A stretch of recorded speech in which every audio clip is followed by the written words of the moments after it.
My name is Frank Schaeffer. Like any American, it's a shock to the system to see a former president indicted for a conspiracy to overturn an American election, even though this news in a way is old hat.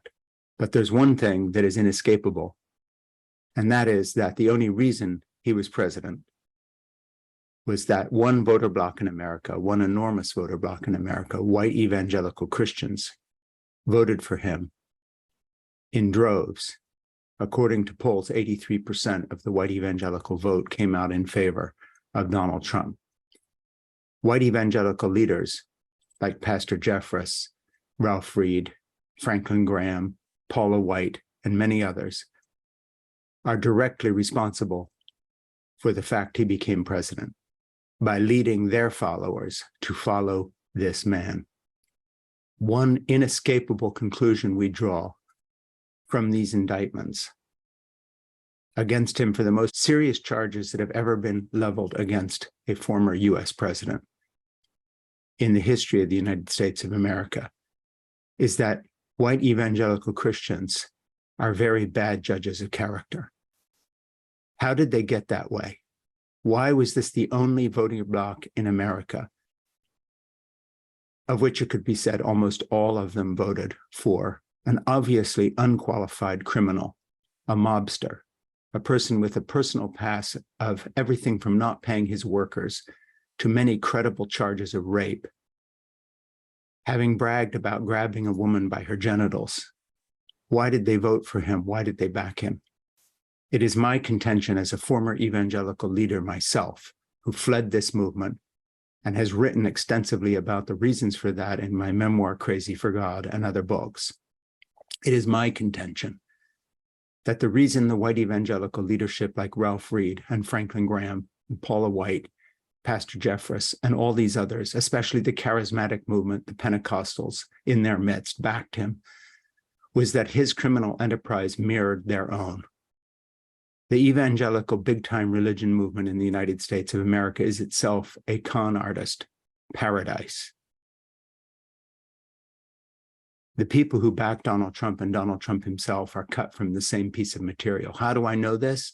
Because I was once part of this game, this nepotistic game where I was the sidekick to an evangelical leader. Like so many of these people have their own families embedded in their ministries in high-paid positions with all the perks and all the stolen money from the American people through tax-deductible nonprofits. The way the evangelical establishment does business, raises money, dispenses those funds, hires their own family members, embeds them within their ministries, mirrors exactly what the Trump family has done with Jared Kushner getting $2 billion from the Saudis as soon as he was out of the White House for God knows what. The criminal enterprise that Pat Robertson and the 700 Club became, making him a billionaire who owned a diamond mine from people's sacrificial donations given to a ministry to save America. The culture wars they hatched to raise money with, which was the only reason they were ever against abortion or against gay marriage or any of these other things. These are fundraising shibboleths used to stir up anger, are the exact methods Donald Trump has used to try to raise tens of millions of dollars for defense funds, selling everything from posters to T-shirts. One giant scam across the board after another. These two movements, MAGA, Make America Great Again, Trumpism, evangelicalism, big-time American religion, are based on a con.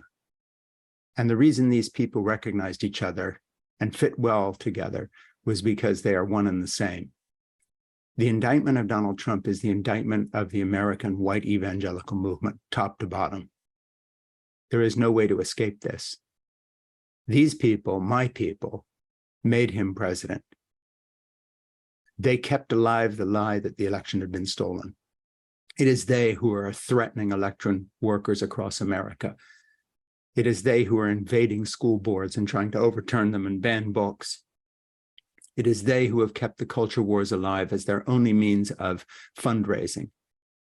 It is they who have accepted lie after lie in terms of a bizarre eschatology of the imminent return of Jesus and this ginning up of constant crisis mode, whether it is pushing for the American embassy to move from Tel Aviv to Jerusalem in this forlorn and ridiculous prophetic con of saying that somehow the state of Israel is wrapped up with the history of the United States and the return of Jesus and all the rest, could be dismissed as a kind of a joke of a subculture that is uneducated, or perhaps educated sometimes, but delusional to the point of needing to be just written off, the way we write off people standing on a street corner screaming at the moon.